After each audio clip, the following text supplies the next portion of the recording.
E essa é pesada, hein? Essa é pesada. O Lula disse ontem, naquela live semanal, a do passarinho, que o sonho de todo trabalhador é ter uma casa própria. Ainda segundo o presidente, esse sonho é cultivado principalmente pelas mulheres, que desejam ter um lugar para cuidar dos filhos. Vamos ouvir esse trecho. A casa é um desejo. É o maior desejo do ser humano é ter uma casinha, pelo menos das pessoas mais humildes, das pessoas mais simples. Talvez alguém que ganha muito dinheiro pense que pode pagar aluguel, mas para as pessoas que trabalham, a casa é uma coisa sagrada. E para a mulher, então, é uma coisa sagrada e meia, porque todo o desejo da mulher é ter a casinha, arrumar o jeito dela, né? Para cuidar dos seus filhos. E aí, Dani, cadê as feministas que têm aquela palavra que Lula disse uma vez duro? Pois é, verdade, não é? Coerência, ela não faz muito parte das feministas, não é? Infelizmente... Do grilo, do grilo. Do grilo, não é? Bom, é claro, não é? A maioria da população, ela sonha, sim, com a casa própria. Mas isso não quer dizer que sejam só as mulheres, nem que toda mulher quer ter filho, nem que toda mulher quer ficar dentro de casa. Nós vivemos numa sociedade que é complexa, não é? Cada pessoa vive a sua realidade, cada pessoa tem o seu próprio sonho. No entanto, o que nós sempre vemos que, especialmente nos governos petistas, eles querem até impor quais são os sonhos que as pessoas precisam ter. Bom, não teve só ele não, viu, Pepe querido? Teve mais coisa ainda. De Pérola, temos o ministro da Defesa, o José Múcio Monteiro, né, que ele deu uma declaração que é a seguinte. Essa é realmente problemática. Ele afirmou, o José Múcio Monteiro afirmou, que o sonho da população pobre do Nordeste é ser pobre no sul do país. Vamos ver. Esse país é um continente diferente. Eu digo muito que nós somos 5 países. Nem os pobres são os mesmos nesse país. Nem os pobres são os mesmos nesse país. Nós somos de um estado, julgo bem eu, que o sonho do pobre do Nordeste é ser pobre no Sul, que vai viver numa região diferente. Pois é, e aí? Declarações lindas, né? Onde está a militância do tchá-tchá-tchá? Bom, Pavinato, vamos lá. A primeira declaração do Lula, eu não achei uma declaração machista. Eu discordo de você. É uma declaração da realidade do Brasil. De amor. A realidade do Brasil é o seguinte: 15% da família brasileira é feita por mãe que cria os filhos sozinhos. Quando você pega, por exemplo, o Nordeste, esse número chega a 70%. Então, a realidade do Brasil é o seguinte: o que há é pai abandonando a família e deixando a mãe educando o filho sozinho. Então, a declaração do Lula, nesse aspecto, foi uma declaração moderna, né? Parando de falar assim, o homem quer casa própria. Não, a mulher, que a realidade do Brasil atual, na radiografia atual, que cuida do filho sozinha, está querendo casa própria. E é ela que tem que ter a casa no nome dela. O Bolsonaro fez isso também. O Bolsonaro, no governo dele, nas casas que ele concedeu, ele dava o título para a mulher. E essa é a nova política pública habitacional que tem que ser feita assim. Isso começou com a Dilma, né? Sim, mas tem que ser feito assim.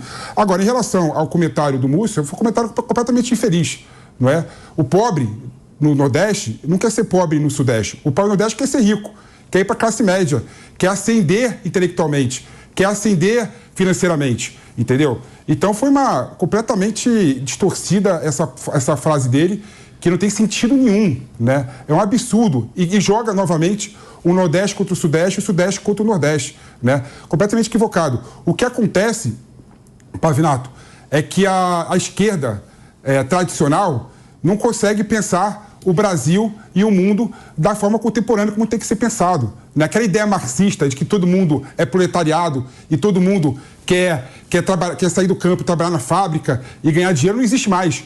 Hoje, a realidade do Brasil e do mundo é que nós temos uma massa de pessoas, que é a maioria, que quer ter o próprio negócio, quer ter o próprio comércio, quer ser pedreiro e que quer poder ganhar dinheiro assim, dessa forma.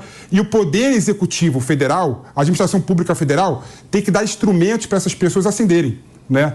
Não adianta pensar na ideia marxista de que pobre é aquele pobre proletariado que tem que ter mais direitos seletistas, que não condiz com a realidade. Mas eles continuam ancorados nessas ideias, né? E é isso que é o problema, porque quando o Lula fala de... eu concordo com você nesse ponto de que não é machista, porque eu sinceramente, eu pessoalmente acho extremamente cansativa essa fala de hoje em dia que tudo é machismo, tudo... Eu não tenho paciência para essas coisas, mas... Mas imagina se fosse o Bolsonaro. Esse é o meu ponto, Imagina se ele falasse esse tipo de coisa, ou se qualquer outro, Bolsonaro ou qualquer outro, como eles adoram se vitimizar em cima de... Então eu concordo com o Felipe, não tem machista, é a realidade do Brasil. Mas se fosse o outro lado, eles adorariam jogar uma pedra. E eu não gosto dessas ideias também do sonho, Dani, de que ele fala, o sonho do ser humano é ter sua casa própria. Essa coletivização do pensamento, para mim, não funciona. Uma economia, você não pode coletivizar um pensamento. Eu não quero a mesma coisa que o Felipe, que não quer a mesma coisa que a Dani, que o Pavinato, que o Rodolfo. Cada um quer e a gente muda de ideia do dia para noite. O conhecimento é disperso, a tecnologia muda, ela avança. Então não adianta você coletivizar o sonho de que uma pessoa tem para uma sociedade como um todo. Então, esses discursos, eles são, para mim, extremamente cansativos. Agora, esse do José Múcio, pelo amor de Deus. Esse e tantos outros. O Lula, essa semana, zoou o Dino, que ia comer muito porque ele é gordo. Imagina se acontecesse há um tempo atrás isso. Não, e no dia seguinte, a Gleisi Hoffmann, ela chamou não sei quem de gordofóbico. Eu acho que foi o Marcos Duval. Acho que foi o Marcos Duval. Ela chamou o Marcos Duval de gordofóbico. Assim, no dia seguinte do Lula ter feito aquilo lá. Eu não acho nem que tem que chamar o Lula. Aí vem a gordofobia. Se ele é amigo dele, deixa ele zoar amigo dele e acabou. O problema é como ele atuaria se fosse do outro lado. Então, esse duplo padrão tá tão em moda, a gente falar do 1984, que a gente está vivendo basicamente isso, de George Orwell, né? Esse duplo padrão essa hipocrisia que é o que realmente me mata. Quem é você? Viva como você defenda. Simples assim. Se você defende o A, viva como A. Se você defende o Z, viva como Z. Mas não queira falar que é A e defender o Z. A famosa hipocrisia. Isso realmente, para mim, me destrói. Não, a UOL, né, eu falei há algumas semanas atrás, e acho que foi na sexta-feira, que o UOL descobriu um programa dos Pingos nos Is, que eu falei lá de Belém, eu falei da favela de Palafitas que tem lá. E aquilo é um problema humanitário. Claro que é. Porque as pessoas, elas vivem ali com risco de vida. Claro, doenças. Porque exatamente, ali existe um lixão a céu aberto. Então, é uma situação de indignidade danada. Exatamente. E eu falei isso, aí o UOL inventou uma matéria... Né? Eu falo por mim, eu respondo por aquilo que eu falei. Eu respondo por aquilo que eu falei. Né? Se outra pessoa falou outra coisa, né? É outra pessoa falando. Mas o que eu falei foi do problema dessas favelas de Palafitas, que para mim é de cortar o coração. Aí o UOL me põe uma foto e fala, as falas são consideradas xenófobas. O UOL gosta de você, né? Aí agora o José Múcio Monteiro vem... Não, o UOL me adora. E ela faz essa matéria porca, que é a segunda que ela faz. Ela já fez outra. Mas quem é o repórter? É uma perseguição? Eu não sei, deve ser o Carlos Caramujo, o repórter surdo, o repórter mudo. Lembra do Carlos Caramujo? Lembro. Deve ser o Carlos Caramujo que faz isso aí. Meu Deus do céu. Aí eles mandam para todas as redações para espalhar, né? Aí você digita meu nome no Google, sai lá o xenófobo. Agora, isso sim é xenofobia. Exatamente. Aliás, parabéns pela sua coluna, que foi xenofobia, muito obrigado. Não é xenofobia, como é que é? Xenofobia. Aporofobia? Fobia de pobre. Bom, alguém escreveu já tem essa palavra? Tem. Eu não lembro. Vamos criar já. Eu vou procurar aqui, mas vamos lá. Vai falar. Aporofobia, falei certo. Aporofobia? Eu falei certinho. Eu vou anotar, aporofobia. Eu tô com o Felipe aqui, é que assim, é uma coisa que todo mundo concordou, né?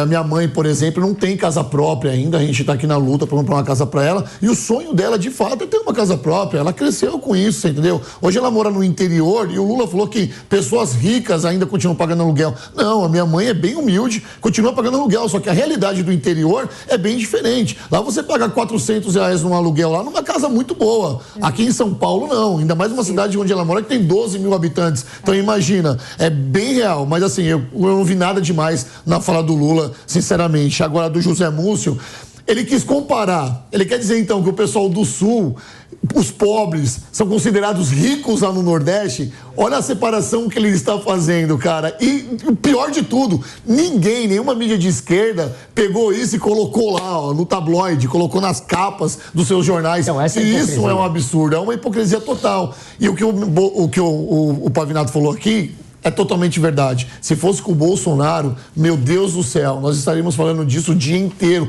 todos os jornais. E vale lembrar, também teve na campanha, o Lula fala várias coisas, né? Ele falou, ele foi num podcast, ele falou assim, hoje todo mundo pode tudo, homem tudo, não sei o quê. Homem pode virar mulher, mulher pode virar homem, isso é um absurdo. Ninguém da militância LGBTQIAPWZYZMFM, das contas, mais falou nada. Ou seja... Por que passa pano? Nada é proibido, nunca vi ninguém assim, né? Ele tem uma carta branca para tudo. E olha, daqui a pouco, meus queridos, nós vamos fazer um trecho, né? Nós vamos falar de viagem hoje. Porque o Lula viajou, gente, ó. Zero novidade. Zero novidade. Nós vamos falar. Mas olha, se você sair daí, vai ter que amargar o Lula por mais 25 anos.